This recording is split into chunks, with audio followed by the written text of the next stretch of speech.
ñoom dafay nekk benn bloc.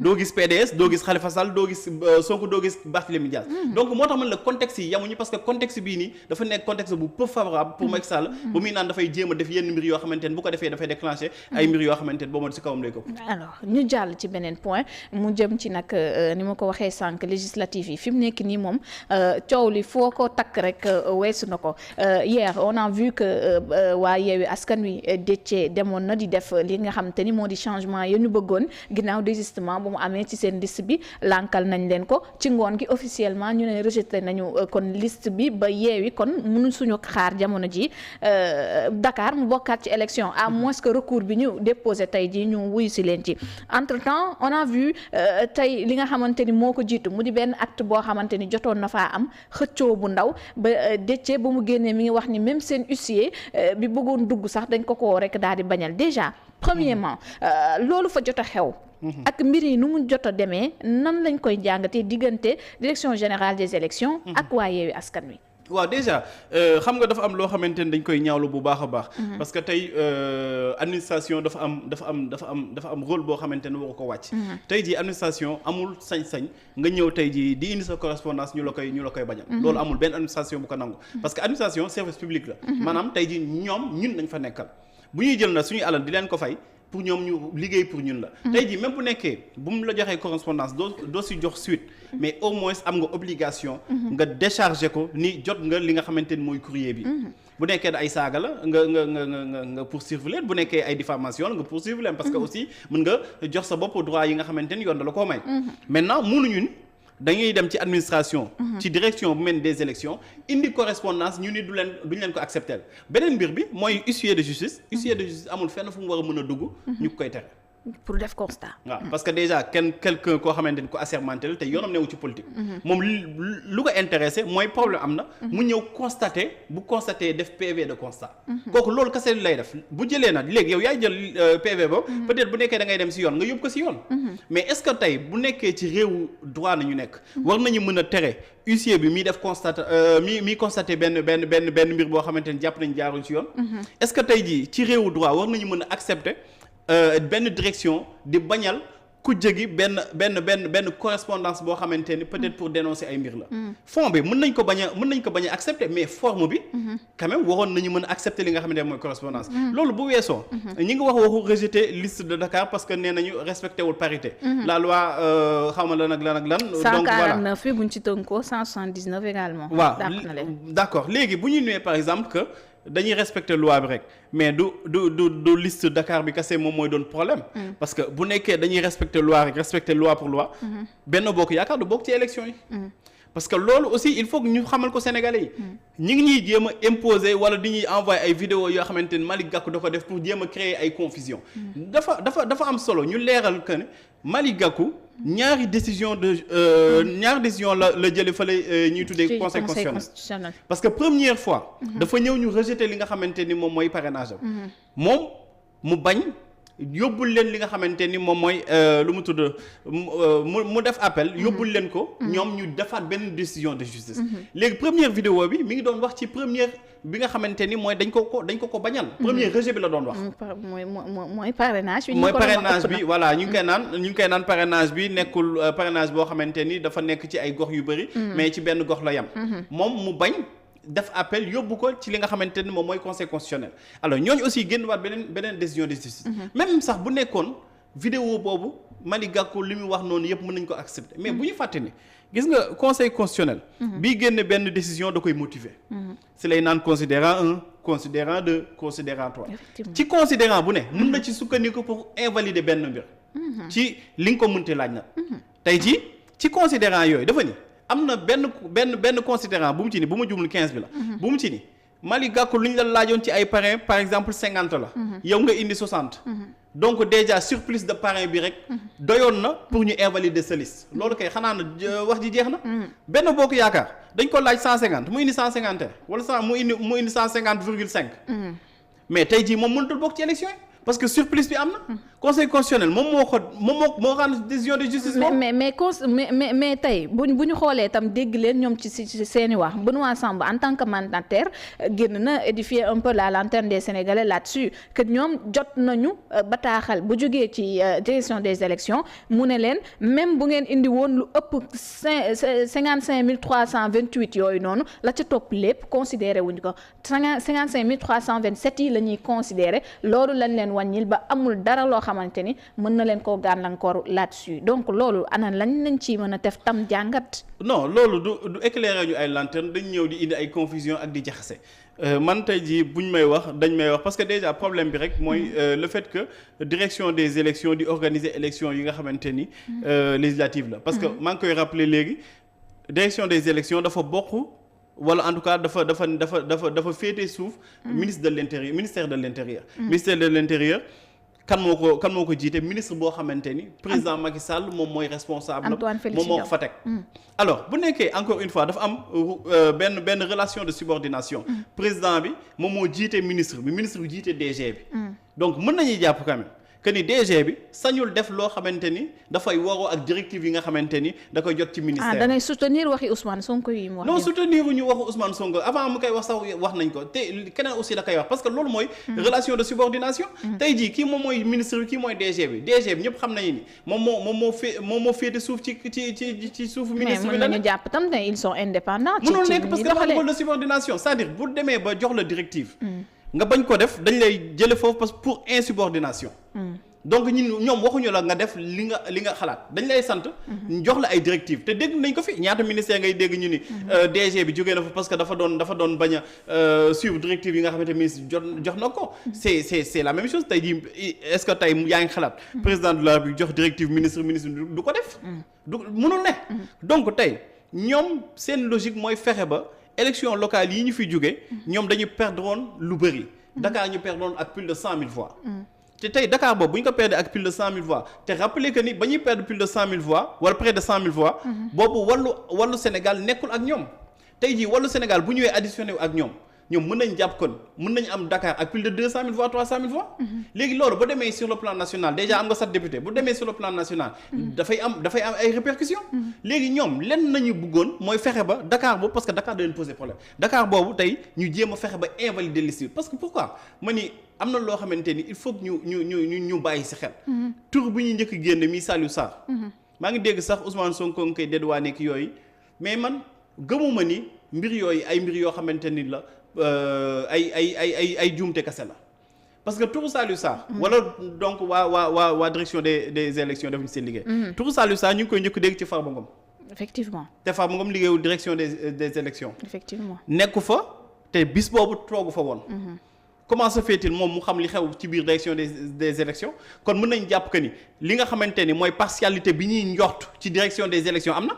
ndax bu nekkee ñoom dañuy jël ay informations yoo xamante ni dafa compromettante pour opposition bi di ko jox waa pouvoir bi mais kon ñoom nekkatuñu ñu indépendant. est-ce que réellement mun nañ jàpp ne ko ci direction des élections la jógee. mais fan la mën a jógee est-ce que mënuñu jàpp tamit que Yewwi dafa xaw a manquer un peu de vigilance ba ñu mën a déduire que ni Benno dafa infiltrer ñoom seen coalition ngir di jot yenn information. waaw mais xam nga ñu demoon ci dépôt bi ñooñu c'était un cercle vraiment restreint 3 personnes la woon xaw ma 4 personnes donc foofu mën nañ jàpp que ni quelque part du ñoo xamante ni mënoon nañ leen infiltrer parce que bu ñu leen wéy Déthié Fall mën nga nangu que ni ko moom am na benn probabilité morale boo xamante ni kenn du ko laamee parce que moom wax dëgg yàlla mosuñu ko xam ci ay combine ak yooyu bu nekkoon loolu kon mu ànd président Idrissa Seck. mais ay wax yoo xamante ni Barthélémy même da koy wax. gis nañu te entre 4 murs peut-être yu kenn yëgul. yoolu tam Farba am na ces informations. Barthélémy boo déggee li Sonko wax moom dafa xam ni il a fauté. mu bëggoon rek réparer ça. di jéem am opinion bi ak moom loolu kese la parce que boo déggee lu Sonko wax moom problème yëpp moom moo ko indi woon parce que moom moo ni woon il tenait à ce que 3 maires. ànd ak moom ci li nga xamante ni moom mooy campagne. parce que dafa soxla quand même ay moyens yu conséquents pour mën a dem ci élection mais si fi Farba di waxee que ni Barthélémy ci boppam dafa nekk di teg dil ñii nga xamante ni ñoom ñoo di yeneen membres yi nekk ci Yewwi parce que nee na bu ñu sukkandikoo ci ay kàddu moom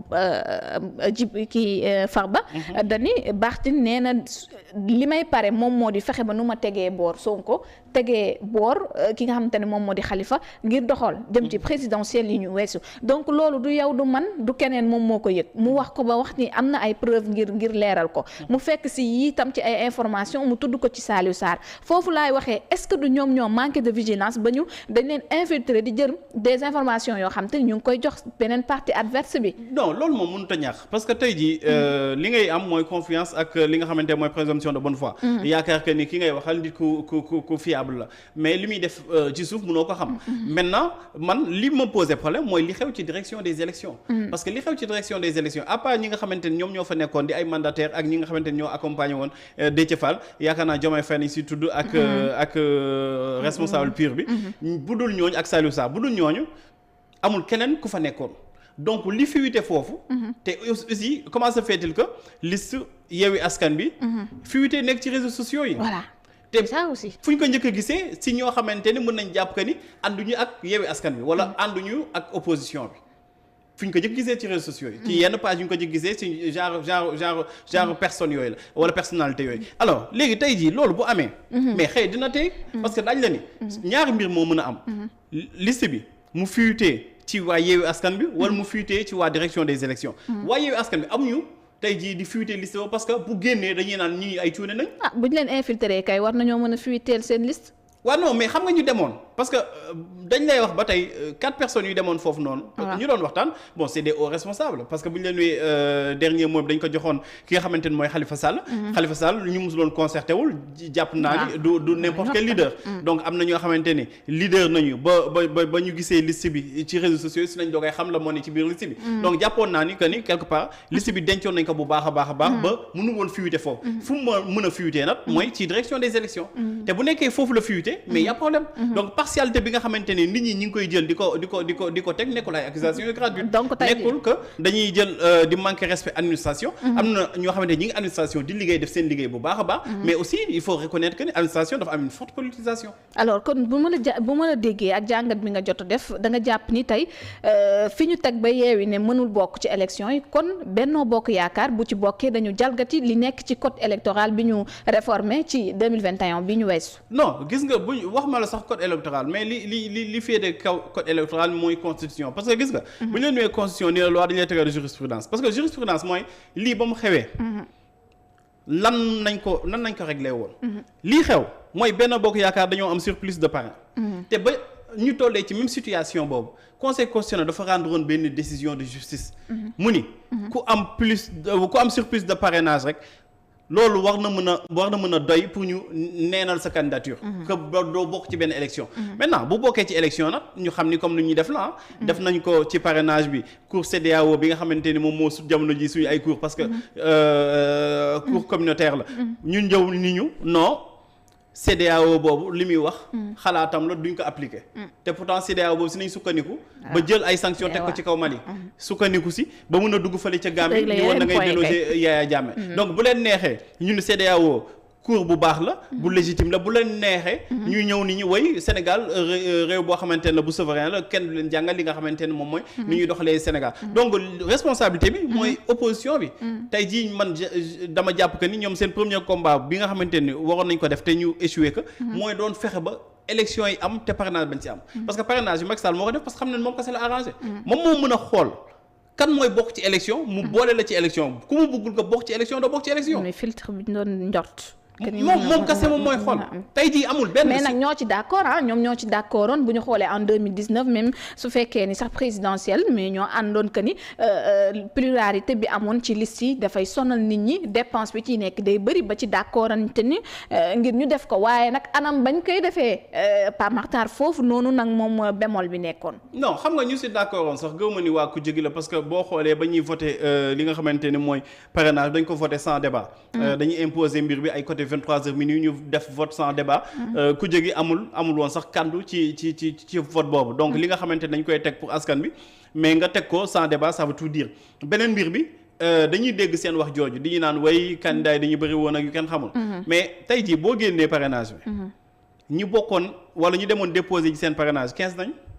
Sénégal moo ko mën a organiser élection législative 15 listes ci jongante. la moo si nekk 15 listes. et puis participation élection du lu gratuit. tey jii da ngay fay 15 millions wala 10 millions ça dépend ci lan lañu fixé caution bi. léegi bu ñu la fixé caution da nga koy ñëw nga joxe ko boo amul 1% sa caution du del waaw. donc bu ñu gëmloo que ni candidature farfelue yi moom moo tax parce que dañuy yàq xaalis Sénégal non non. tey jii Pamata bu ko leeree ni bu demee élection du am 1% mu jël 10 millions def ko ci élection mais seetaan ko ak 10 millions. këyit yi ñuy joxe nii du lu gratuit. donc je pense que ni il faut que ñu wax nit ñi dëgg lenn kese tax ñu def ko. pour mën a am benn mainmise. ba noppi mën a xam ñan ñoo nar a voté parce que déjà boo jotee wala boo joxee sa parrainage rek mën nañ jàpp que ni yow sa intention de vote. mooy voté kii nga parrainer.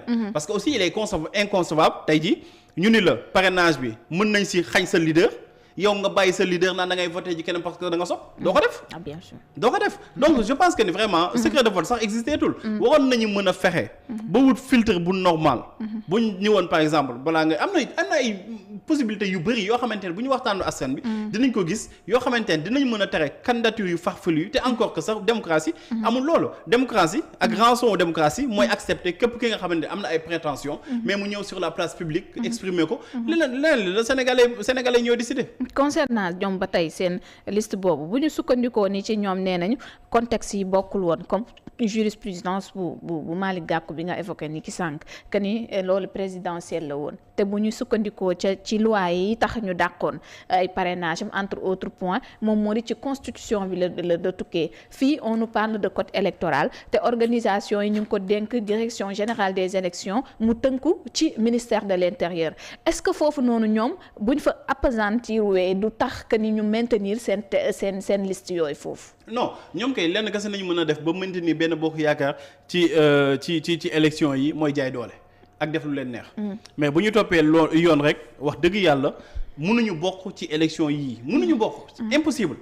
alors lenn kase nañu mën a def mooy jaay doole comme ni ñu koy defee jaay doole opposition bi bu ñu génnee fipp ñu jàpp si ay 2-3 personnes xam nga def comme ni ñu tàmm def dem seen élection def seen mascarade wëlbatiku di ñu naan Sénégal réew démocratie la mais bu ñuy xool rek wax dëgg yàlla élection yii nii jamono ji benn bokk yaakaar mënu ci bokk parce que ñoom ñoo faussé li nga xamante ni seen règle la yu ñu tegal seen bopp parce que xam nga lu tax ñu indi ko dañu ni woon par exemple caution maanaam caution parrainage bi bu ñu ñëwee duñ ko fixer benn nombre maximum Pape Makhtar mën na dem wuti ji parce que capacité may na ko mu dem wuti ji 3 millions de parrains exactement léegi Aïda bu ñëwee ni dafay bokk bu moytuwul dina tibb ci 3 millions de parrains u Pape Makhtar yooyu te bu ko Pape Makhtar ñi koy déposé mais bu ñëwee ay doublons lay am keneen bu ñëwee aussi defaat même chose dina am ñoo xamante ne dañuy bëgg dem wuti ji parrainage ñu ni leen parrainage dootul amati parce que fichier électoral bi 6 millions cassés de personnes la donc looloo taxoon ñu ni maximum foog mu am te ku jàll maximum bi te xam nga lu ci gën a doy waar tey bu ñuy ñëwee par exemple minimum dafa am maximum am ku matalul est-ce que dañ lay bàyyi nga jàll bu ñu ñëwee benn fourchette a ngi nii minimum a ngi nii maximum a ngi nii mais minimum dañ lay invalider mais maximum aussi ku ko dépasse dañ lay invalider waaw mais loolu kese la en fait jarul sax ñuy jéem a sonal seen bopp dañ la ni 10 la ba 20 ku matalul 10 mënoo bokk mais ku passé 20 aussi mënoo bokk ci diggante 10 ak 20 yow wutal 15 mais duñ ko def parce que li ñuy soxla woon mooy fexe ba li nga xamante ne dañ koy wax ci ay doublons te du am fenn te du mujj fenn te loolu aussi injustice la parce que tey jii bu ñu la nuwee par exemple sama candidature dañ ko recalé parce que dafa am ay doublons mais man teg nañu préjudice boo xamante ne amul kenn ku ma nar a fay léegi sénégalais yooyu nga xamante ne dañuy dem am na ñoo xamante dañ koy def exprès ñëw fekk sa liste ñu jox la ay parrains yoo xamante ni juste pour créer la ay doublons yoo xamante ni boo demee dañ lay rejeter mais ñooñu yoon du dal di chroniqueur bindkat nañ doon waxtaanee gis ngeen ko ci différents points yi nga xamante ni ñeen la actualité du moment jaajëfal nañ leen yéen ñu àndaloon Omsito jaajëfal nañ la